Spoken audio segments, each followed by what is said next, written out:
Hello, everybody. I hope everybody's doing well. I just want to remind you that tomorrow morning at 11 o'clock, yes, 11 o'clock, we will have our Zoom meeting. I want to just lay down a couple rules before we start our Zoom meeting so that I don't have a disaster like I had today. When you come into the meeting and they ask you to sign your name, please put your name. If your real name is not there, now if you're CJ or AJ or something like that, that's fine. But if your name is not there, you will not be allowed to enter the call. Number one. Number two, you will enter the call automatically on mute.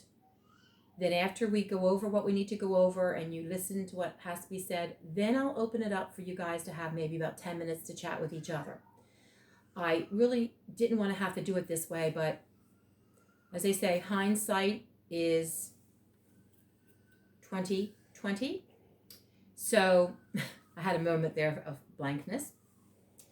So that means that I learned my lesson today. So tomorrow, sign in under your name.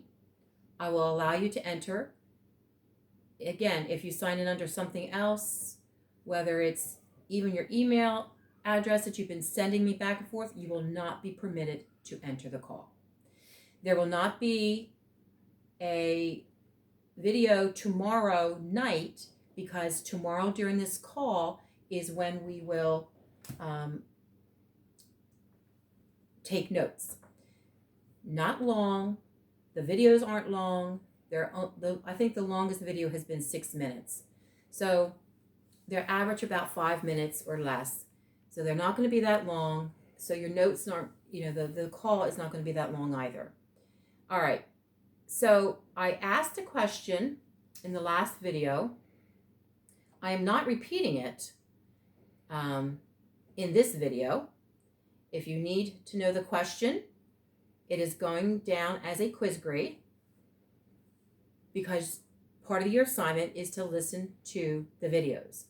So you need to listen to the video, answer the question, and I need the question by the end of tomorrow, or it will go down as accordingly. All right, so we're going to pick up now in scene 3, where Creon is preoccupied with law and order. His preoccupation with law and order will destroy his family and create an anarchy. Now, what is exactly an anarchy? An anarchy is a state of disorder due to the absence or non-recognition of an authority figure. So his paranoia, his preoccupation with everything that he's doing wrong could form an anarchy. Creon's primary motivation is to ensure effective government. Here's an interesting word, intransigence, which means the refusal to change one's view or agree about something. So Creon has been very intransigent through this whole thing, and he will continue to be so. So that is a word, hint, hint, hint, that you should document, write down, and understand what it means. His intransigence is at least partially motivated by pride and the Greek idea that a woman should not exercise political authority.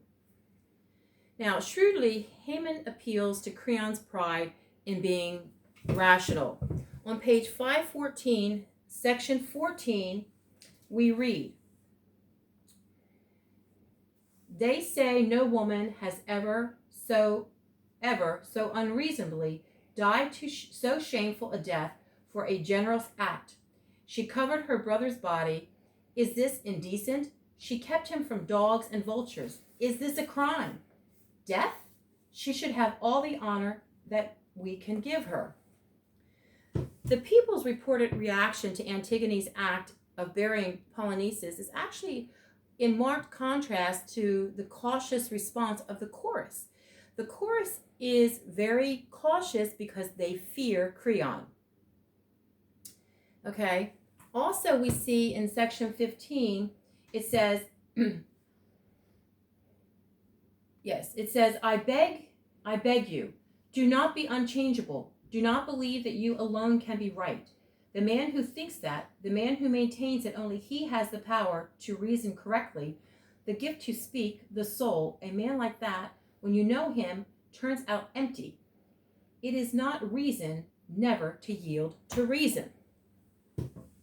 Haman argues that it is unreasonable not to listen to another person's argument and to believe that you alone can be right. Haman argues that it is better to bend than to break. It is ironic that the same advice was not actually given to Antigone. The choragus and the chorus in some Greek plays serve as a guide to the author's intentions, as is in Antigone.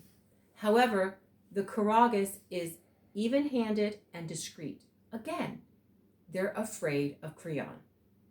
Creon has a point. Experience can be a good teacher. Creon feels learning from a boy is completely useless. I'm going to wrap it up right there because I'm over my time.